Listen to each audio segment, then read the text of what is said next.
because it was old, because it was near many of the atomic physics research locations like Los-Alamos and Albuquerque and so forth, but was not one of those places, because in fact they were concealing this technology even from the mainstream physics community at those locations, for example at Los-Alamos. And if you think of Santa Fe, New Mexico, you realize, especially around the state capitol complex, it's essentially a jumble of buildings where if, let's say, a child suddenly pops into view, everybody's going to presume that they just ran around the building and there was, some child lost on a school field trip or whatever. Mm-hmm. And it's also a very small town, so that, during the early days of Project Pegasus, they really couldn't, with great fidelity, determine where we were going to pop into view. They knew hopefully it was going to be in the year that we had left on the East Coast, but they were using Santa Fe because it was a small, walkable city, so that if, for example, we were put down a half mile from where they intended, we could find the collection area there at the state capitol complex and then continue on our project activities there in New Mexico. The particular hallmark or landmark that they were using, that we were trained to find and wait at after we basically popped into view, or sort of the tunnel that had been opened up closed and we were suddenly found ourselves on our feet again and 2,000 miles from where we'd just been, was the Baton Memorial Building, which was the pre-1966 state capitol building in Santa Fe. So my first experience doing that was as a 6-year-old, because we went up to, my father and I, quantum leaped to Santa Fe from Woodridge, New Jersey. And he got a car there at the state capitol complex, and we drove up to a meeting with Dr. Harold M. Agnew. And at that time, Agnew was the director of the W Division, which is the weapons division at the Los-Alamos National Laboratory. Mm-hmm. In 1970, he would go on and become the director of that lab.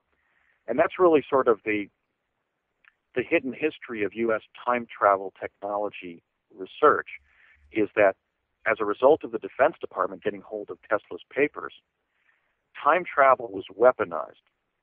And his papers have been at Atlanta ever since then. I believe, as a lawyer and as somebody who was involved in the early days of time-space research by the U.S. government, that this particular technology of teleportation needs to be liberated from America's defense labs, because we may need it as a vital technology to confront the crisis of environment and development that we now find ourselves in, primarily as a result of our burgeoning population around the world. If teleportation had been not been sequestered as a weapon by the U.S. military-industrial complex, and we had used it, certainly for transportation across long distances.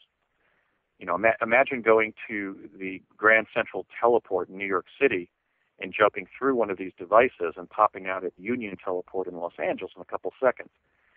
That technical capability was actually available to humanity around 1970, but to this day it remains basically sequestered in the U.S. Defense Department, and I think that's wrong.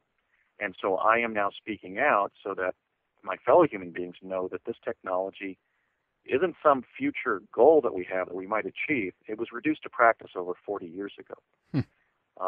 And so I was brought in during the phase when they were testing essentially whether children could withstand this experience, and also what the medical effects and the cognitive effects would be. So when we began regularly teleporting between New Jersey and New Mexico as a group of school children, as 7 and 8 year olds, in the fall of 1969, actually shortly after the lunar landing, a couple months later there in fall of 69, we would gather there in the state capitol complex and then be brought up to an old school site in Lamy, New Mexico, where we'd be medically examined by a nurse and take part in several hours of cognitive testing. So I was a time-space pioneer, but also, in one sense, sort of an experimentee. They were seeing, how teleportation would affect us. They were also eager to use us as participant observers in the remote viewing exercises involving the chronovisors. For one thing, we were necessary participants because the holograms were so sensitive that when they turned the device on with an adult on the stage, often the hologram would sort of begin fluctuating like an early TV picture and then sort of blink out. So they needed small, cooperative, and intelligent children that they could train to do the remote viewing, basically the virtual time travel and the chronovisors. And I was, selected for that purpose as well. They also found that children were very astute observers. Children see things that are actually there because they don't have the prejudice of their intervening presumptions about reality and their intervening belief systems.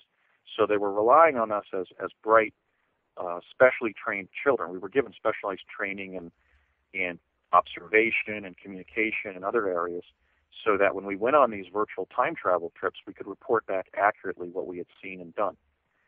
And then also it was clear that we were trainees, because we were told that in the future, the very project that we were in, involving teleportation and chronovision, would evolve into a fully fledged time-space research program under DARPA that would rival the space program under NASA as a major research and development project of the United States.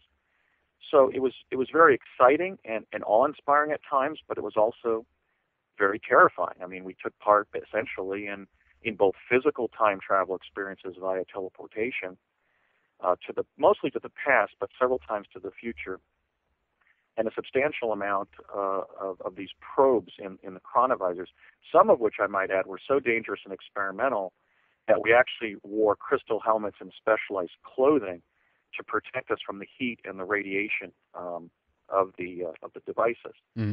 And so I'm also speaking out essentially as a whistleblower, regarding the civil rights dimension of that American school children were used in classified testing in this way, but we were not compensated monetarily. We were not even medically monitored, much less medically insured by the U.S. military. And I believe that was wrong and unethical. And so I'm also speaking out about Project Pegasus so that we can seek redress for the participants, but more importantly, so that the people of the world know that at the very time that we entered the threshold of space exploration, we also entered the threshold of time-space exploration, and that was the significance of Project Pegasus. Project Pegasus, indeed, was the real Philadelphia experiment for which all of the sort of synthetic treatments of that subject in the mass media were actually scripted.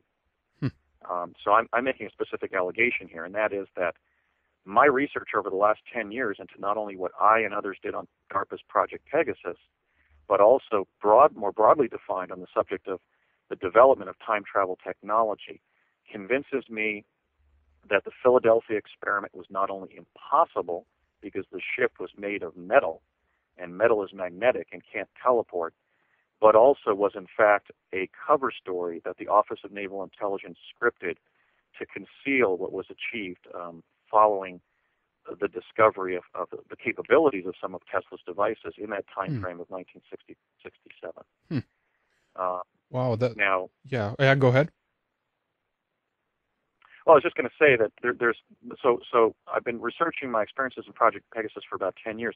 Now there's an overlay with the discovery of life on Mars, because around the time that I was brought into Project Pegasus, the project itself had already identified me as a child who was destined to grow up and be principally associated with the public's understanding that Mars is in fact an inhabited planet. And so there's a whole set of essentially briefings and experiences I had in the 40 years between when I first started to participate in Project Pegasus as a 6 or 7-year-old in 1967-68, and the year that I published my paper, The Discovery of Life on Mars, in 2008, where essentially the government was providing me information so it would sort of keep me on track about the fact that I was going to be principally associated with the revelation to the public that Mars is inhabited. So that's sort of a whole other story, but it does overlap Pegasus because I've never been able to find out precisely why I was brought into the program. Okay. I was testing very high in terms of both IQ and psychic ability. But I would not be surprised if I ultimately find out that the reason that I was brought into Project Pegasus was because I was a person of interest resulting from my later Mars discoveries. And they were doing that. They were identifying particular people who they knew based on their quantum access capabilities. For example, sending CIA personnel forwarded